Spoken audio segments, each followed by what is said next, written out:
मित्रों, जब अंगद रावण के दरबार में उसके सैनिकों सभी साथियों सबको बेइज्जत करके चला गया, सबको नीचा दिखाया, उसके बाद रावण बड़ा हतोत्साहित हो गया। अपने सैनिकों के बीच में, अपने लोगों के बीच में बड़ा बड़ा डिंग मारता था कि भीतर से वह टूट गया। तब वह माया का प्रयोग करने लगा, माया के द्वारा सीता को भ्रमित करने का प्रयास किया। इसके लिए इस वीडियो को अंत तक बने रहिए, इस कहानी को समझ लीजिए। रावण ने क्या किया कि अपने एक मायावी साथी को साथ किया और राम का कटा हुआ सर एक माया द्वारा निर्मित किया। वह लेकर के सीता के पास गया और सीता से जाकर कहने लगा कि आज रात में ही समुद्र किनारे में जो राम का सेना ठहरा हुआ था, रात में सब लोग सोया हुआ था, सब हमारा सैनिक सब गया। राम, लक्ष्मण, सुग्रीव, हनुमान, जामवंत, अंगद, जो कोई भी वीर था, सबको वहाँ पर सोए हुए में ही सर काट दिया, सब मर गया।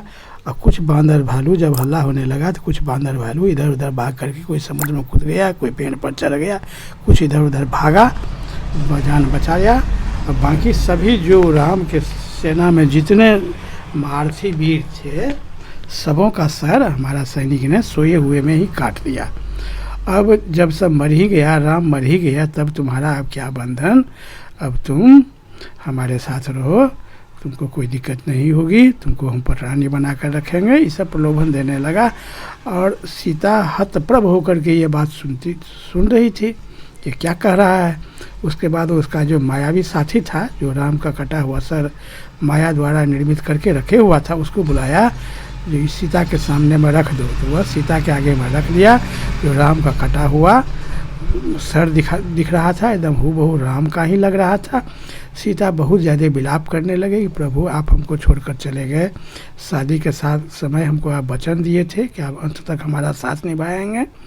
आपको तो ज्योतिषी पंडित भी कहते थे कि बहुत ज़्यादा आयु है, आप तो त्रिलोकीनाथ हैं, सब उस तरह से सक्षम थे, और आप बीच में ही हमको इस अवस्था में छोड़ करके आप चले गए, हमको आभास तक भी नहीं होने दिए। ये बड़ा दुखद बात है। अब हम क्या करें, हम कैसे रहें। सीता बहुत ज़्यादा विलाप करने लगी, बहुत उदास हो गई। वो एकदम मान ली कि राम का ही ये कटा हुआ सर है। अब बहुत ज़्यादा विलाप करने लगी सीता, बड़ा हतोत्साहित हो गई। रावण उसको, सीता को भ्रमित करने में सफल हो गया। जब सीता बहुत उदास होकर के रोने लगी तो बगल में खड़ी थी त्रिजटा, जो सीता को अपनी पुत्री मान ली थी। रावण सीता के सुरक्षा में जितने राक्षसी सबको रखी थी, उसका हेड वही त्रिजटा थी। त्रिजटा को सीता से बहुत ज़्यादा लगाव हो गया था, सीता को अपनी पुत्री समझती थी, उसको कोई संतान अपना नहीं था। तो त्रिजटा सब कुछ बगल में सुन रही थी। रावण के सामने तो कुछ बोल नहीं सकती थी, वह सब कुछ सुन रही थी, वह भी दुखी हो रही थी। उसी बीच में एक घटना घटी। रावण का एक दूत आया, जो आपको रावण को कहा कि महाराज मेघनाद एक अत्यावश्यक बैठक बुलाया है और उसमें आपको तुरंत आने के लिए कहे हैं। मेघनाद का नाम सुन करके, क्योंकि रावण का सबसे भरोसेमंद वही पुत्र था मेघनाद, मेघनाद का नाम सुन करके रावण हड़बड़ा करके वहाँ से चल दिया। जब ये रावण वहाँ से चला तो वह जो मुंड था राम का माया निर्मित, वह विलुप्त हो गया। और उसके बाद सीता भी आई।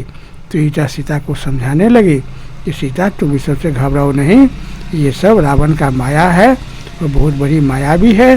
अब माया के द्वारा राम का सर ये लाया है, और हम अपने दूत से हमेशा राम के सेना से संपर्क बनाए हुए हैं। वे लोग सुरक्षित हैं, समुद्र किनारे वो लोग बैठे हुए हैं, बहुत उत्साहित हैं।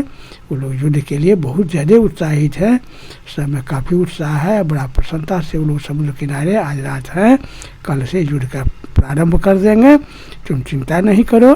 रावण का ये माया था।